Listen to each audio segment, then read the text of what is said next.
الصلاة والسلام على سيدنا ونبينا وطبيب قلوبنا وشفيع ذنوبنا مولانا مولى القومين جد الحسن والحسين سيد شباب أهل الجنة أبي القاسم محمد اللهم صل على سيدنا محمد وعلى آل سيدنا محمد وبارك وسلم وجل فرجهم. أهل بيته الطيبين الطاهرين المعصومين المظلومين ولعنة الله على أعدائهم أجمعين. الحمد لله الذي جعلنا من المتمسكين بولاية أمير المؤمنين علي بن أبي طالب. اللهم صل على سيدنا محمد وعلى آل سيدنا محمد وبارك وسلم وجل فرجهم. أما بعد فقد قال الله الحكيم في محكم الكتاب الكريم وهو أصدق الصادقين إن الدين عند الله الإسلام. پروردگار عالم اپنی پاک کتاب قرآن مجید میں اسلام کی امپورٹنس، اسلام کی سچائی اس طرح سے اعلان کر رہا ہے کہ بے شک پروردگار کا سب سے پسندیدہ دین دین اسلام ہے. اسلام اللہ کا بنایا ہوا دین ہے کہ جو اس میں 1,24,000 پیغمبروں کے ذریعے سے بندوں تک بھیجا. یہی اسلام آج 73 فرقوں میں بٹا ہوا ہے. لہذا اگر ہمیں سچا اسلام سمجھنا ہے تو کربلا سے سمجھے. یوں تو ہم نے کربلا سے بہت کچھ سیکھا. صداقت ہم نے کربلا سے سیکھی، سخاوت ہم نے کربلا سے سیکھی، شجاعت ہم نے کربلا سے سیکھی اور عبادت ہم نے کربلا سے سیکھی. مگر آج میں 2 چیزوں کا تذکرہ کرنے جا رہی ہوں، جو کہ پہلا ہے مساوات اور دوسری ہے نماز کی اہمیت. مساوات، برابری کرنا، اونچا نیچا نہ سمجھنا، برابر سمجھنا. تو آئیے اب دیکھتے ہیں ہمیں کربلا سے مساوات کا درس کیسے ملتا ہے. جناب جان کا نام تو آپ سب ہی جانتے ہیں.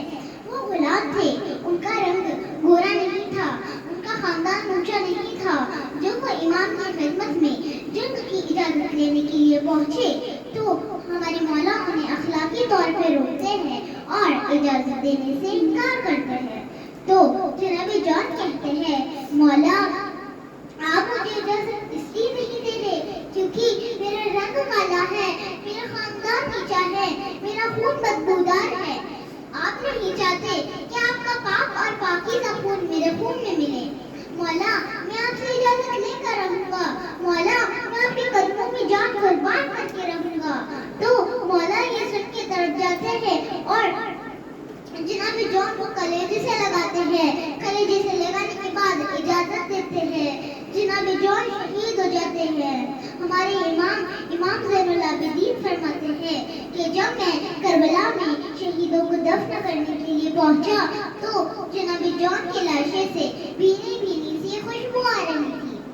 اس کی وجہ یہ تھی کہ جناب جان نے ایسی بات کہی تھی کہ ہمارے مولا نے یہ دعا کی تھی کہ اے پروردگار تو جان کی لاشیں کو خوشبودار بنا اور تو اس کا چہرہ روشن کر.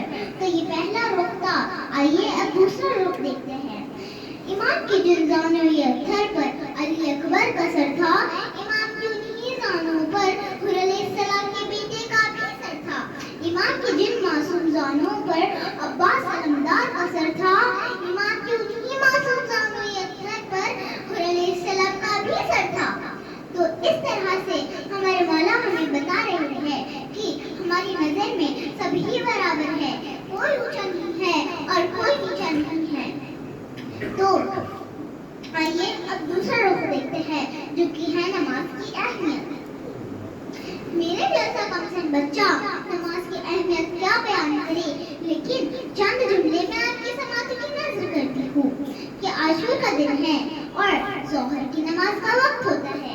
تو جناب ابو زمامہ زردابی امام کی خدمت میں حاضر ہو کے فرماتے ہیں کہ مولا زندگی کی آخری نماز میں آپ کے پیچھے پڑھنا چاہتا ہوں. تو یہ مولا یہ سن کے اپنا چہرہ جانبی آسمان اٹھاتے ہیں اور سورج کی طرف دیکھتے ہیں.